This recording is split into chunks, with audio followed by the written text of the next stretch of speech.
नमस्कार, मैं Vinita Yadav. Solar education app पर किसान किस तरह से एजुकेशन की मदद से अपनी खेती कर सके, आने वाली समस्याओं का समाधान ले सके, देखते हैं। आज आप सभी के साथ हमारे साथ जुड़े हैं श्री पंकज मंडा पंजाब से, जो एक सफल टीसीबीटी किसान है और कपास की खेती करते हैं। साथ ही साथ हमारे साथ जुड़े हैं दो किसान जो अपने क्षेत्र में कई किसानों को मदद करते हैं और सिखाते हैं। तो हमारे साथ है रजवीर जी राजस्थान से और तूफान जी मध्य प्रदेश से। आज के इस सेशन में हम जो कवर करने जा रहे हैं वो है कि कब आपको कपास की खेती लगानी चाहिए और आने वाले स्टार्टिंग के जो 30 दिन होते हैं उसमें आपको किस किस चीज़ों का ध्यान रखते हुए खेती को करना चाहिए। इन चीज़ों में डिस्कशन करेंगे रणबीर जी और तूफान जी, और पंकज जी अपनी जो उनका एक्सपीरियंस है वो शेयर करेंगे, जिससे किसान को आने वाली हर समस्या का समाधान मिल सके। तो पंकज जी आप बताएं कि किसान कैसे अपनी एक जो खेती कर रहा है कपास की, वो कैसे करें। जी नमस्कार सभी को। तो जैसे मैं पिछले काफ़ी सालों से कपास की खेती कर रहा हूँ। हमारे एरिया के अंदर मेन मुख्य फसल कपास ही थी गेहूं के बाद में इस सीज़न की। जैसे और पंजाब में तो धान की ज़्यादा खेती होती है, हमारे एरिया में ज़्यादा यहाँ तो बागवानी है या कॉटन की ही फसल होती है। तो इसमें क्या था, पिछले समय में जब हम कर रहे थे तो जब मैंने देखा कि मेहनत सभी किसान खूब करते हैं और उसके बदले सभी पेस्टिसाइड से खेती कर रहे हैं। सब कुछ उन्होंने फर्टिलाइज़र सब कुछ करके देख लिया, जो भी कोई आता है रिकमेंड करता है सब डालते हैं।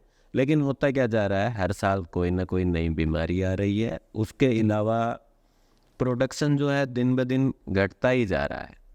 नए नए सीड आते हैं, सब कुछ आता है, लेकिन कहीं भी उन चीज़ों का किसान को फ़ायदा नहीं हुआ। शुरू में जब बीटी कॉटन आया तो बड़ा अच्छा लोगों को लगा और अच्छी प्रोडक्शन भी थी, और अब वो दिन प्रतिदिन घटती जा रही है। तो मैंने जब देखा कि पहले जो प्रैक्टिस चल रही थी, किसान क्या कर रहा है, बुआई कर रहा है, उसके अंदर जो अब पहले जो टेक्निक बताई गई उसी पे किसी ने ज़्यादा सोचा नहीं है। कुछ किसान ठीक तरीके से उगाते भी थे। उसके बाद सिर्फ किसान उलझ के रह जाता है कीट प्रबंधन में कि इन शकिंग पेस्ट आ रहे हैं उनको कैसे कंट्रोल करना है, फंगस आ रही है उसको कैसे कंट्रोल करना है। न्यूट्रिशन पे ध्यान दिया गया बहुत कम, और उसके बाद उसके अंदर पानी का मैनेजमेंट और वो कैसे किया जाए, बिजाई की विधि क्या हो, उस पर किसी ने ज़्यादा ध्यान नहीं दिया। तो जब हमने थोड़ा सा बिजाई की विधि को ठीक किया और दूसरा न्यूट्रिशन पे काम करना शुरू किया, भूमि सुधार पे काम शुरू किया, तो जो समस्याएं थी वो 1-2 साल में मैंने देखा कोई समस्या रही नहीं।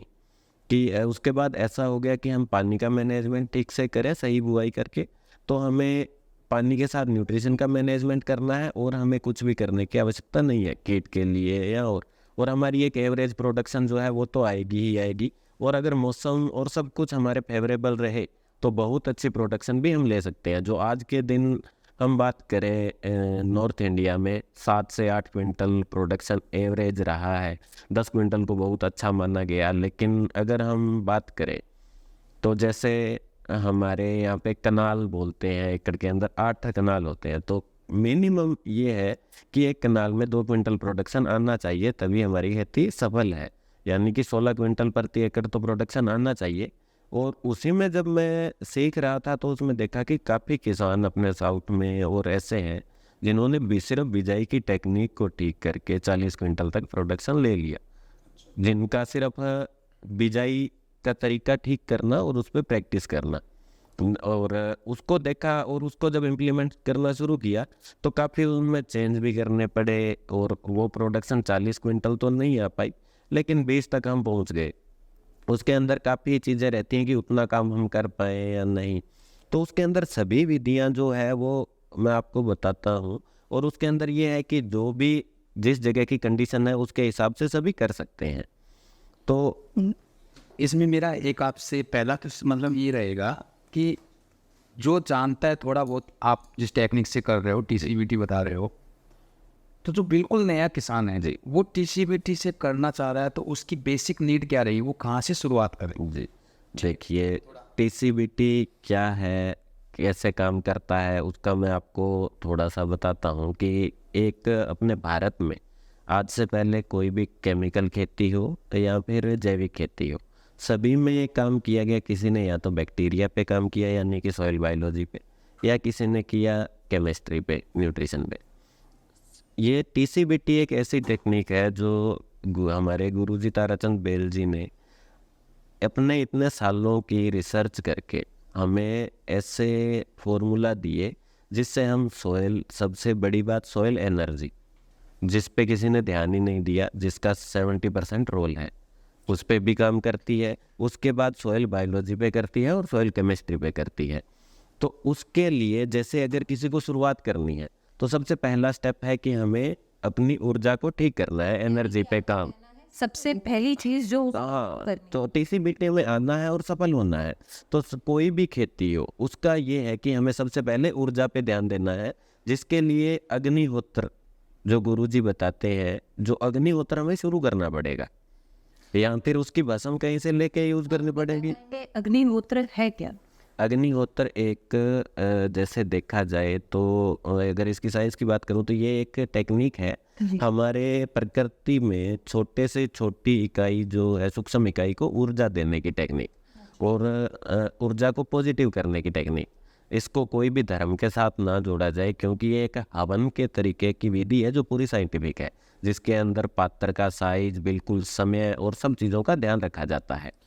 जैसे मेरा सवाल है, जैसे हमारे एमपी में 2 बार कपास की बुआई होती है, एक 15 मई से पानी के साथ और एक बारिश की होती है, तो उसमें हमने क्या सावधानी और कैसे प्रैक्टिस की तरह टीसीबीटी हमको करना चाहिए? जी, मैं आपको बताता हूँ। सबसे पहले जैसे इनका सवाल था कि टीसीबीटी में आएगा, वो शुरू कैसे करेगा, तो उसके बेसिक नहीं। तो सबसे पहले हो गया ऊर्जा, जिसके लिए हमें अग्निहोत्र करना पड़ेगा। और इससे जो ऊर्जा जल का फार्मूला है वो सभी को पीडीएफ मिल रही है या देखे भी है, तो उसको ऊर्जा जल यूज बनाना पड़ेगा और उसको यूज हमें करना पड़ेगा। जैसे ऊर्जा जल बनाने के लिए हमको जैसे अग्निहोत्र कहाँ से लेना पड़ेगा, उसका कोई फार्मूला है, बुक वगैरह होगी तो जैसे हम उसको ले सकें और किसानों को बता सकें? जी जी, उसके आपको पीडीएफ और बाकी गुरुजी का चैनल कोई भी जाके देखेगा, अग्निहोत्र कैसे करें और ऊर्जा जल कैसे बनाएं, उसके सारे उपयोग आपके सामने आ जाएंगे। और बाकी छोटा सा मैं बता देता हूँ कि अग्निहोत्र के लिए आपको पात्र लेना है जो सोल के ऊपर उपलब्ध है, और उसको आप मंगवा सकते हैं। उसके बाद आपको चाहिए बिल्कुल शुद्ध देसी गाय, जिसके कंडे चाहिए होंगे, जिसका जैसे उस गाय के लिए सबसे बड़ी बात ध्यान ये भी रखना है कि उसके जो खुराक है वो 70% तक हरा चारा हो, तभी पंचमहाभूत युक्त कंडे आएंगे। उसके बाद उसका शुद्ध देसी घी, कंडे भी कंडे भी अवेलेबल है, लेकिन मेरा मानना ये है कंडे जिसके पास नहीं है, जो गाय नहीं रख सकता, वो मंगवाए। बाकी गाय को अपनी खेती में ज़रूर ऐड करें, तो उससे और भी काफ़ी उत्पाद आपके घर में बनाने में सफलता मिले। देसी गाय जरूरी है बिल्कुल देसी गाय, देसी गाय के कंडे लगेंगे उसमें? जी, देसी गाय के कंडे, उसका घी और अक्षत चावल जो बिना टूटे हुए होते हैं वो उसमें लगेंगे, उससे अग्निहोत्र होगा। उसके बाद जो बात आती है, हमने एनर्जी को ठीक कर लिया, उसके बाद गुरुजी जैसे बात करते हैं अणु और जीवाणु की। तो जैसे अणु का जो है वो है सॉइल केमिस्ट्री का पार्ट और जीवाणु है वो बायोलॉजी का। तो उसके लिए हमारे पास फार्मूले होंगे, जैसे सबसे पहले जीवाणु जल, जिसके लिए हमें कैप्सूल कल्चर किट मिलेगा, उसको डेवलप करना है। सजीव जल भी उसी का पार्ट है, सजीव जल भी अगर देसी गाय होगी तो बनेगा। उसके बाद जो आता है जैव रसायन। जैसे सजीव जल क्या है और जीवाणु घोल क्या है, ये क्या हमको कैसे मतलब कि मिलेगा और क्या काम करेगा और कब चलाना है? जैसे बीज लगाने से पहले चलाना है, बीज लगाने के बाद आपको चलाना? बताता हूँ, और इसकी जो आगे कब चलाना है वो प्रैक्टिस भी आ जाएगी। तो मैं थोड़ा सा आपको पहले जो किसान को बनाना करना होगा, जो बेसिक चाहिए वो बताता हूँ, उसके बाद आपके सवाल इसी में ऐड होते जाएंगे। यानी कि आप अभी हमें बताने जा रहे हैं कि कि शुरुआत करना है तो उसको क्या चीज़ चाहिए, हाँ, उसको क्या क्या ज़रूरत होगी। तो जैसे मैंने बताया गाय का, तो मान लीजिए कंडे तो आपने वहाँ से खरीद लिए, लेकिन जब आपको सजीव जल बनाने की बात आएगी तो गौमूत्र भी चाहिए होगा, गोबर भी चाहिए होगा, पंचगव्य बनाएंगे तो ये सब चाहिए होगा। गाय के बिना ये संभव नहीं है। और हमें चाहिए शुद्ध देसी गाय। गाय क्या होगी, गाय की परिभाषा आज के दिन देखने में सभी देसी दिख रही है, लेकिन देसी है उसका हमें पता लगाना, एक तो गुरुजी का जो एनर्जी की टेक्निक है वो है, दूसरा है कि आप पता ये सुनिश्चित कर लें कि उसकी कम से कम 3 पीढ़ी तक कोई एआई ना हुई हो, जो आजकल प्रचलन में बिल्कुल प्राकृतिक तरीके से संवर्धन हुआ हो, वो गाय चाहिए हमें। जिस क्षेत्र की गाय है वो देसी बिल्कुल कोई भी देसी गाय उस क्षेत्र की है या हमारे भारतीय मूल की जो भी गाय है जिनके साथ कोई भी डीएनए में छेड़छाड़ नहीं हुई है वो गाय चाहिए हमें। तो उसके बाद आएगा जैव रसायन, जो एक कॉमन फॉर्मूला है, किसान के घर पे बनेगा, जो 3 तरीके का बनता है, मीठा, कड़वा, खट्टा। इसका सारी आपको जानकारी भी मिल जाएगी, लेकिन सबसे ज़रूरी आपको मीठा जैव रसायन जो है वो भरपूर मात्रा में आपको बनाना पड़ेगा और ये 90 दिन के अंदर आपका बनेगा। तो उसकी तैयारी आप पहले से शुरू करेंगे, क्योंकि अगर आप टीसीबीटी में आएंगे तो ये आधार है टीसीबीटी के कि जैव ऊर्जा जल, जीवाणु जल और जैव रसायन, इनके बिना टीसीबीटी में सक्सेस होना संभव नहीं है। क्योंकि जो जैव रसायन है वो एक ऐसा फॉर्मूला है जिससे आप फसल को पोषण दे सकते हैं और अपनी मिट्टी को भी पोषित करके उसका पीएच जो है उसको कंट्रोल कर सकते हैं। दुनिया में कोई भी फॉर्मूला ऐसा नहीं है जो पीएच को इतना जल्दी ठीक कर दे, जो बहुत बड़ी हमारे लिए समस्या बन चुकी है। और जो जैव रसायन है वो एक ऐसा फॉर्मूला है जो किसान के घर पे बनेगा और जिससे पीएच कंट्रोल हो जाएगा। और उसके बाद एक चीज़ और है कि टीसीबीटी में ध्यान रखने के लिए शुरू जब करेंगे बेसिक में एक और रह गया अणु जल का फॉर्मूला, जो क्या है कि जिसके अंदर आपको भस्म रसायन किट एक दी जाती है, जिसके बाद कुछ सामान है जो पंसारी से मिलता है, वो चीज़ इकट्ठी करके आप घर पे बनाएंगे। जो मैं आपको आसान भाषा में बताऊं तो जिसका खर्चा तो नामात्र है, लेकिन जो उसके रिजल्ट हैं वो बहुत अच्छे हैं। और जैसे 2700-2800 रुपये के खर्च में 10,000 लीटर पानी के लिए ये तैयार होता है। और ये फॉर्मूला काम करता है न्यूट्रिएंट्स के लिए, माइक्रो न्यूट्रिएंट्स होते हैं लगभग सभी तत्व की पूर्ति करता है। तो जब हम शुरुआत करते हैं कोई भी चीज़ की तो उसमें इसका ज़रूरी इसलिए है कि आज के दिन जो हमारी मिट्टी में ना तो पूरे अणु है ना जीवाणु है, और दूसरा अगर है भी तो वो काम नहीं कर सकते जीवाणुओं के बिना, और जो हाई पीएच है उसकी वजह से। तो उस कंडीशन में हमें अणु जल का हर 15 दिन में स्प्रे करना होगा। तो ये आपको शुरुआत करने के लिए इन चीज़ों की तैयारी पहले से रखनी होगी। आपका कहना हुआ कि बेसिक नीड में अपने को चाहिए ऊर्जा जल, सबसे पहले ये मंगवाना पड़ेगा अपने को अग्निहोत्र। अग्निहोत्र पात्र। दूसरा चीज़ आपने बताया कि जीवाणुओं की पूर्ति के लिए जी, अपने को कैप्सूल की, कैप्सूल कल्चर है और सजीव जल है। और तीसरी जो नीड आती है उन्हीं अणुओं की, अणुओं के लिए भस्म रसायन किट मंगवाएंगे, उस सामान आपको पंसारी से भी लेना पड़ेगा। जी ठीक है। ये अपनी उसके बाद जैव रसायन सबसे ज़रूरी है, क्योंकि ये बल्क में चाहिए, 90 दिन में बनता है, 21 दिन में भी बनता है। मैं बताता हूँ 3 महीने पहले ही हमको जी, ये तैयारी मैं आपको बता रहा हूँ। जैसे ये 90 दिन में भी बनता है और 21 दिन में भी। आप शुरुआत कर रहे हैं, आपके पास समय कम है, तो आप 21 दिन वाला भी बनाइए, जो कैप्सूल कल्चर जीवाणु जल को ऐड करके, या पहले किसी किसान आपके टच में जिसने जैव रसायन बनाया हो उसका कल्चर ऐड करके बना सकते हैं। लेकिन वो काम क्या करेगा, आपके लिए पोषण का काम करेगा और पीएच पे इतना ज़्यादा काम नहीं करता है। ठीक है, तो उसके लिए आपको 90 दिन वाला बनाना अनिवार्य है अगर आगे सक्सेस चाहिए। यहाँ पे कि जैव रसायन मतलब एक एकड़ के हिसाब से पर्टिकुलर किसान कितना बनाए। मैं बताता हूँ आपको, पूरे साल के लिए 200 लीटर चाहिए 1 एकड़ के। हाँ, 1 एकड़ में हमारी प्रैक्टिस ये है कि 200 लीटर हम एक साल में दे पाए 1 एकड़ में। तो पीएच अगर कम करना है, क्योंकि पीएच कम होगा तभी सभी पोषक तत्व एक जैसे पीएच मेंटेन पूरा हो। आपने जो बताया कि 1 एकड़ में 200 लीटर पर तो एक साल इंसान हो उसको 1 एकड़ की जी जी मिनिमम है ये 200 लीटर। या जो किसान भाई हैं जिनके पीएच 7.4 से हाँ, pH 6.5 के बीच में अगर है, मेंटेन है, जी। तो उसको क्या है कि जैसे जब पानी देगा उस समय 10 लीटर ही प्रति एकड़ देगा तो वो फसल का पोषण करता रहेगा। और दूसरा स्प्रे में देके उससे पोषण कर सकता है। वो इससे होता क्या है, ये 2 काम करता है। एक तो आपका पीएच मेंटेन, दूसरा इसके अंदर अपने आप जीवाणु पैदा होते हैं, माइक्रोब्स, जो कम से कम 1.5 लाख टाइप के माइक्रोब्स इसके अंदर नेचुरली पैदा होते हैं जब आप 90 दिन का बनाते हैं। तो वो भी भूमि के लिए माइक्रोब्स जरूरी हैं। तो अगर 10 लीटर ऐसे जैसे साल में जिसका पीएच सही है, वो अगर साल में 50-70 लीटर भी जब भी पानी जाए 10 लीटर देगा तो भी उसका काम चल जाएगा। ये तो आपने बता दिया हमको टीसीबीटी स्टार्ट करने से पहले हमको किन किन चीज़ों का ध्यान रखना और क्या करना है। जी। अब जैसे हम बीज लगा रहे हैं तो उस टाइम हमको बीज उपचारित के लिए या बीज कैसे लगाना और कितनी डिस्टेंस पे लगाना चाहिए उसका क्या ध्यान रखना चाहिए खास। वो अब मैं आपको जो लगाने का तरीका है और उससे पहले क्या तैयारी है वो बताता हूँ। सबसे पहले टीसीबीटी का एक और आधार है कि अणुओं की अगर हमें परमानेंट पूर्ति करनी है तो उसके लिए गुरुजी का दिया हुआ है कि आपको भूमि उपचार करना है।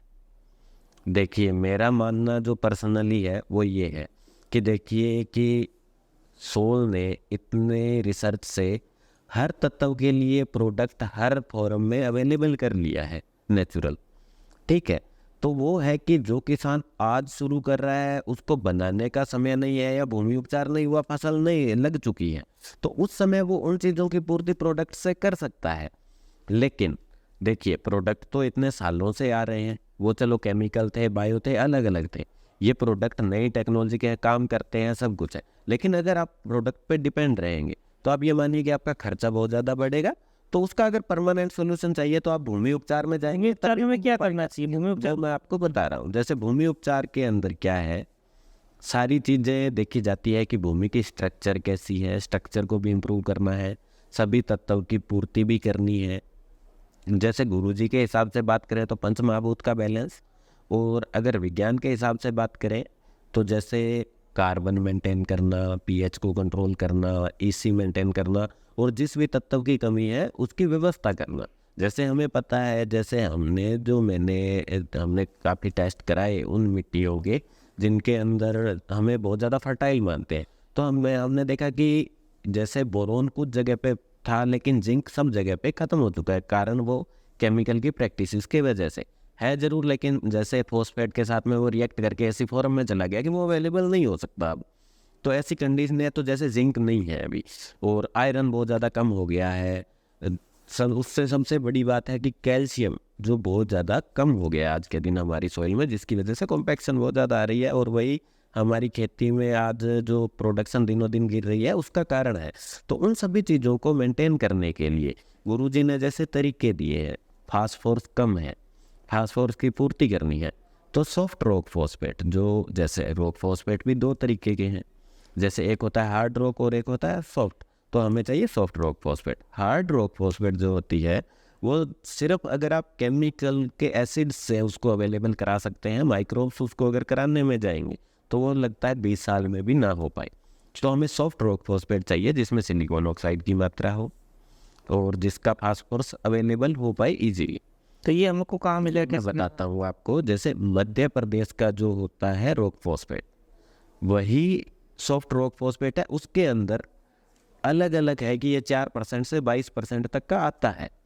तो उसके लिए जैसे 22% का जो रॉक फॉस्फेट है वो सोल अवेलेबल करवा रहा है।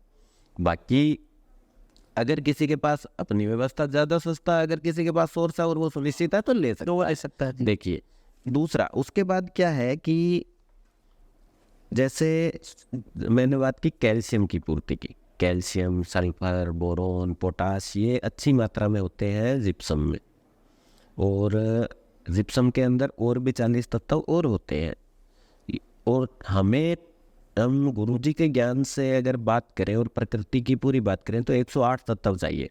विज्ञान आज 18 पे बात कर रहा है, जैसे आज से 2-3 साल पहले 16 की बात कर रहा था, आज वो 18 की करने लगा है। क्या आज से 3 साल पहले जो 3 तत्व अब ऐड हुए वो पौधा ले नहीं रहा था, ले रहा था। तो सभी चीज़ें चाहिए, तो 108 तत्व हमें चाहिए जो हम उनकी पूर्ति के लिए। उसके बाद जैसे आयरन की पूर्ति के लिए लाल मिट्टी है, और उसी तरह से सल्फर और मोलिब्डेनम, क्रोमियम ऐसे छोटे तत्व जो लाल मिट्टी में नहीं है वो पीली मिट्टी में है।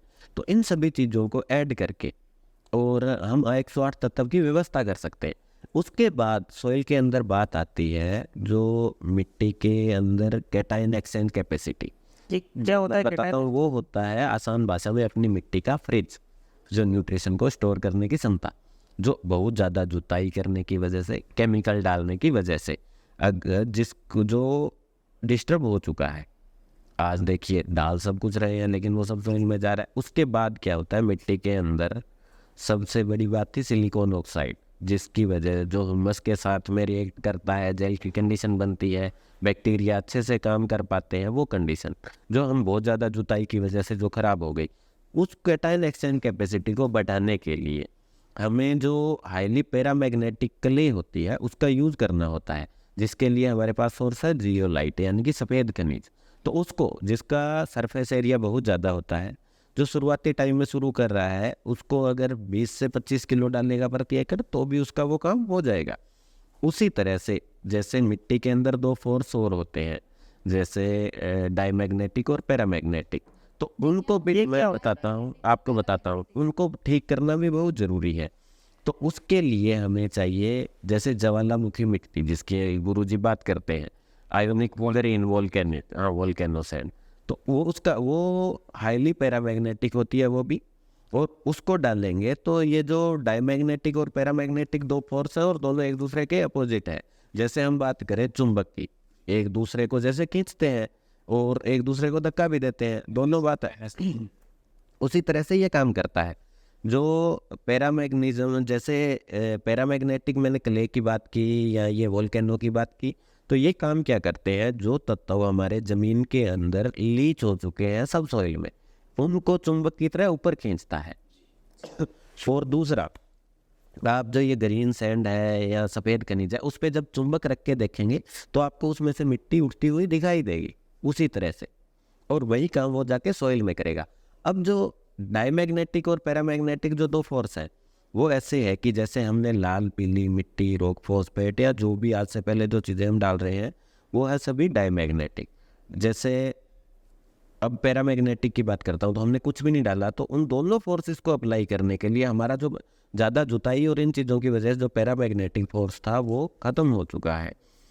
अब इसमें होता क्या है, जब आम भाषा में आपको उदाहरण दूँ तो जैसे अगर हम पानी को एक जगह पे भर के छोड़ दें और उसमें कोई मूवमेंट नहीं है, हिलचल नहीं है, तो वो क्या है, उसमें फंगस पैदा होगी, उसमें बदबू आने लगी। वही चीज़ है, ऊपर तो पानी खड़ा हमें दिख रहा है, मिट्टी में जब वो मॉइस्चर के रूप में है तो पानी का तो वही रूप है, जहाँ मॉइस्चर है वहाँ पानी है, लेकिन वो दिख नहीं रहा, लेकिन वो भी वहाँ स्थिर है।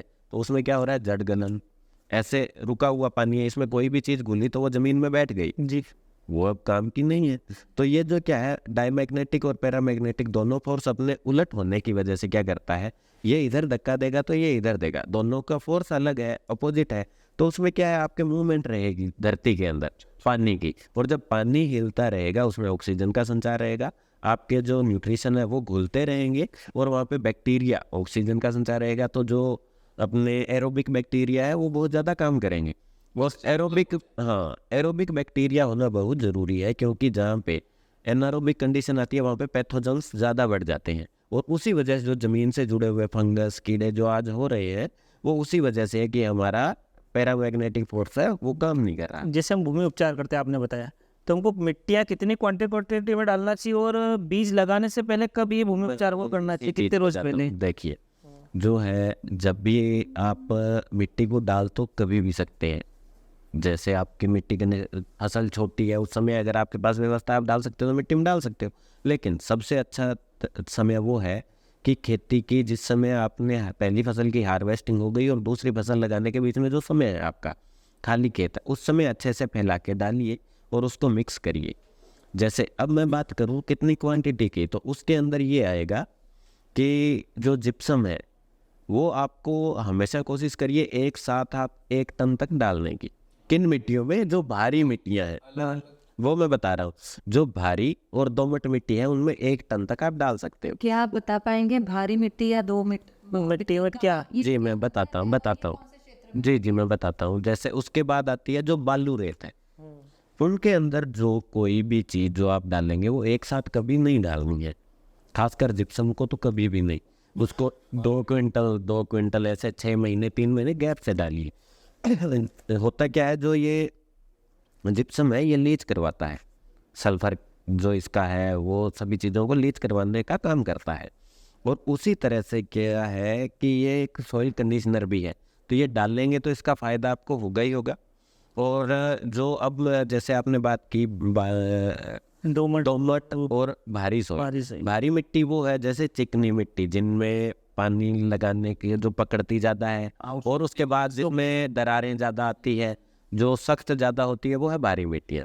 उसके बाद दोमट मिट्टी वो है जिसके अंदर रेत मिक्स है, जो इतनी ज़्यादा जिसमें दरारें नहीं आती है और जो पानी को जल्दी सोख लेती है। उसके बाद बालू रेत जो है जैसे हमारे बीकानेर का क्षेत्र और वो हो गया जिसमें पकड़ने की क्षमता नहीं है, बिल्कुल रेत है जो वो, और जो ये पाई जाती है ये अलग अलग है। जैसे हरियाणा में काफ़ी क्षेत्र ऐसे हैं जहाँ पे बहुत हैवी सॉइल है, और काफ़ी ऐसे हैं जहाँ पे बिल्कुल ही सैंड है।